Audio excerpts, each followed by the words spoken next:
We got the Seahawks going up against the Cardinals in Week 9 on Sunday. Who do you think is going to come out on top from this NFC West battle? To be completely honest, I don't think this is going to be close. I think that outside of the matchup of DeAndre Hopkins and, of course, Kyler Murray, their connection, the Arizona Cardinals have been pretty lackluster, so to speak, on offense. There has been a lot of ruffling of the feathers between Cliff Kingsbury and Kyler Murray. There has been a lot of issues and drama with play calling, so it's just a matter of when it's going to happen in terms of when that issue is going to just continue to arise and erupt. Since DeAndre Hopkins has come back, however, he has absolutely killed it in terms of, I believe he's got 22, 23 catches in 2 games by himself. So that's not going to be a problem. And I think that the Seahawks defense is going to be having some issues with just that matchup in and of itself. But if you can make sure that you keep DeAndre in check, or should I say, just let him do what he does and everybody else is kind of kept in order, I think that it's going to be pretty fair pretty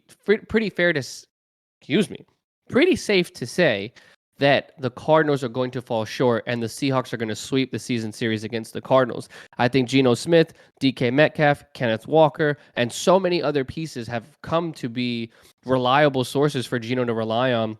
And I think that, of course, at the end of the day, Pete Carroll and this team have just really outshined and, exceeded expectations in pretty much every category you can possibly understand. The defense has been playing well the last 2-3 weeks. I believe, if I'm not mistaken, they held the Chargers to 13 points.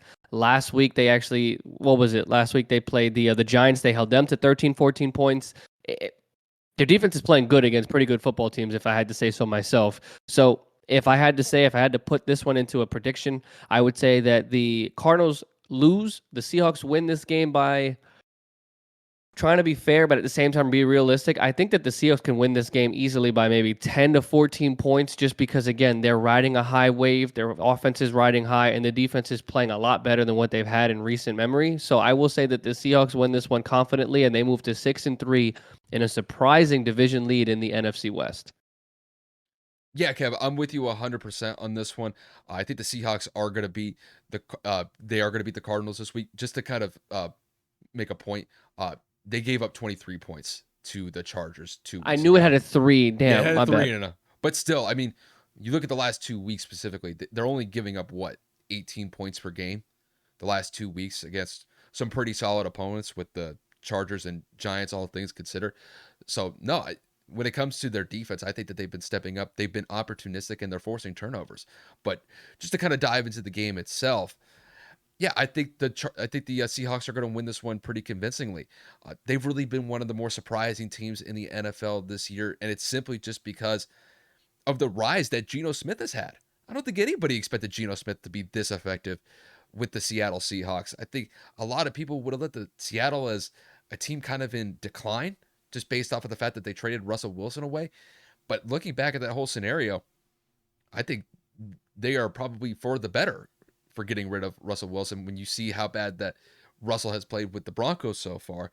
And Geno Smith, I don't know if he's going to win NFL Comeback Player of the Year, but man, with the way that he's been playing, he has been just outright phenomenal for Seattle, and he's really a big reason why that Seattle's sitting at a 5-3 record right now in first place in the NFC West. And in this matchup, I think that Geno Smith is just going to continue this level of consistency. I mean, I don't expect him to go 300, 350 yards passing and 4 touchdowns and light it up like Patrick Mahomes, but I wouldn't be surprised if he passes for somewhere in between 250 to 270 yards passing, has maybe a touchdown or two, and is just consistent with completing passes. I wouldn't be surprised if he completes somewhere around 65 to 70% of his passes, just because that Cardinals defense can't be had. Now, the first time that these two teams played, it was a relatively low scoring game. The Seahawks only won by 10 points, but it was a score of 19-9. So I think both teams are going to look back at the film when they played against each other a couple weeks ago. And I definitely think from an offensive perspective, this is going to be a higher scoring game. When you look back at the first matchup, the Cardinals didn't have DeAndre Hopkins. He was still serving that suspension. Now that he's back in the fold, I mean, Kyler Murray is making it a point of emphasis to get D-Hop the ball. And even though that it came in a losing effort last week against the Chargers, man, I thought that actually no, it was against the Chargers. It was against the Vikings. Excuse me. I thought that D-Hop was extremely effective, and I wouldn't be surprised if the Cardinals make it a point of emphasis once again to get D-Hop somewhere in between 10 to 15 catches And I mean, for God's sakes, he might get somewhere around 15 to 17 targets. So I think that more than likely, if the Cardinals are going to be any way effective in this game, D Hop is going to have essentially a game where he's going to have to get 150 yards receiving and maybe a touchdown or two. Just because outside of that, you have Rondale Moore, you have Zach Ertz. But I think when it comes to Seattle's defense, I think that they could be able to contain those guys. It's whether or not that Seattle's defense is going to be able to contain D Hop. And I think that's going to be a challenge for them. And that's why I think that this game is going to be a little bit more high scoring than the first matchup, just because I think points aren't going to come at a premium here. I think both teams are going to be able to offensively move the ball up and down the field against each opposing defense. But I think when it's all said and done, I just have a little bit more faith in Seattle than I do with the Cardinals at this point. Um, I think when it comes to this game, I think that Seattle is going to win by 10 points here. And if I had to put a score on it, I'm going to say Seattle wins this one by the score of 34-24. I really see this game being a high scoring affair.